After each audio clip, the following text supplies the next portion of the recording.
लोकसभेचे विरोधी पक्षनेते राहुल गांधींनी गृहमंत्री अमित शहांच्या मौनावर सवाल उपस्थित केलाय। विद्यार्थ्यांवरील लाठीचार्जला आता 20 दिवस उलटलेले आहेत, तरीही गृहमंत्री अमित शहांनी अजूनही या विषयावर संसदेत उत्तर दिलेलं नाहीये, असा हल्लाबोल त्यांनी केलाय।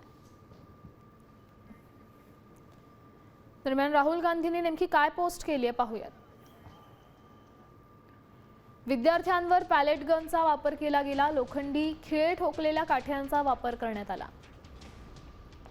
घटनेला जवळपास 20 दिवस उलटलेत, तरी केंद्रीय गृहमंत्री अमित शहांनी संसदेत येऊन या विषयावर उत्तर दिलेलं नाही। गृहमंत्र्यांचं हे मौन म्हणजे हिंसाचाराला मिळालेली प्रत्यक्ष मंजुरीच।